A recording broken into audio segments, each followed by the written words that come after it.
Hi guys, welcome to today's SLOR lesson. Today we're going to be working out how to decode unfamiliar vocabulary. So when you're reading a story and you come across a new word that you're unfamiliar with, you don't know what it means, what can you do to decode it? We're going to look at some strategies to help. So when we are trying to work out the meaning of an unfamiliar word, so a word we don't know, we need to look at the word within its context. This just means that we need to look at everything that surrounds the new word and look for clues. If there are pictures on the page, then this can help us.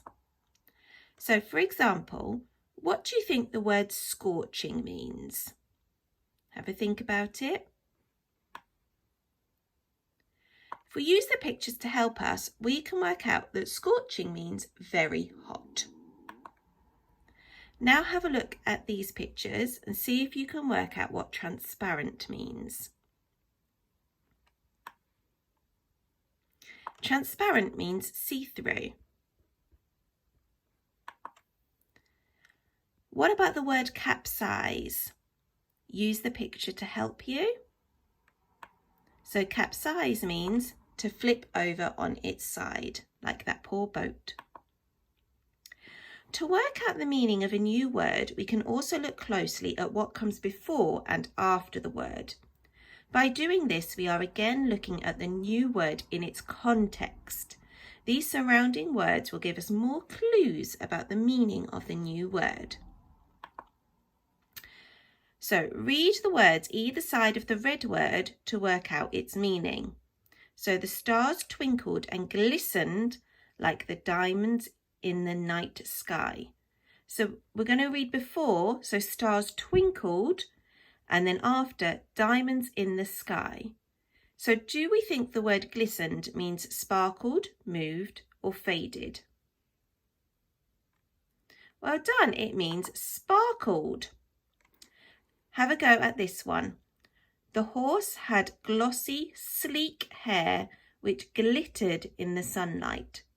So if we look at what comes before, the horse had glossy, and after, hair which glittered.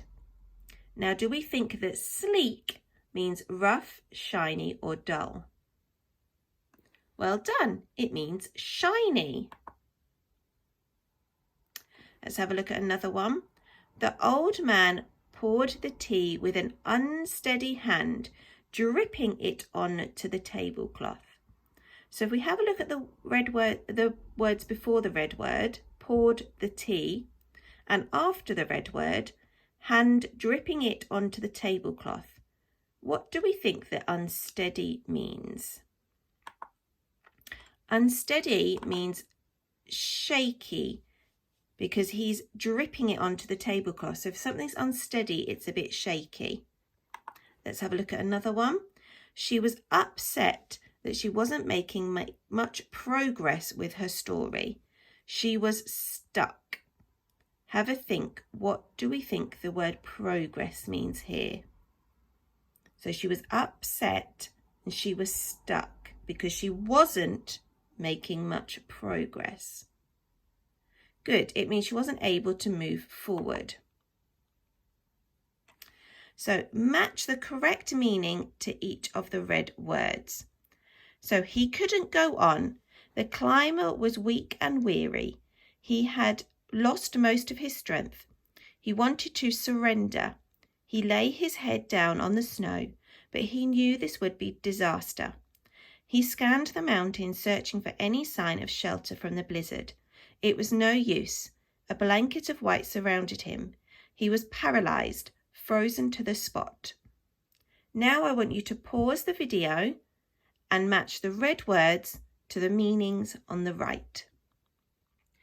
Remember to use the words before and after the red word to help you find the definition. Well done. Weary means very tired. Surrender means to give up. Disaster means a terrible thing. Scanned means to look carefully.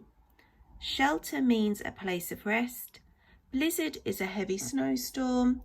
And paralysed is unable to move.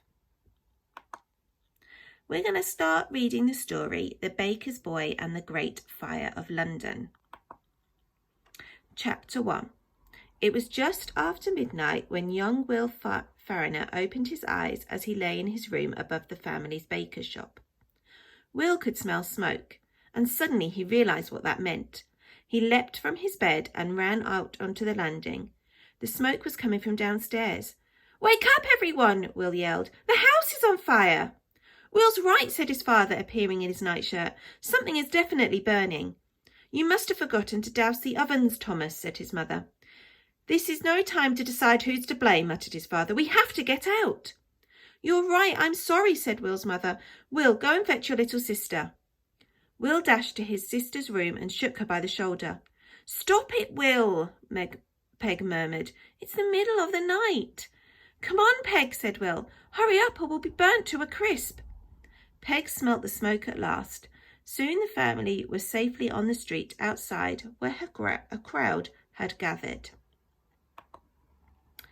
Now what I would like you to do today is, in the story, find a word that means jumped, he was sure, put out, run, and stood together.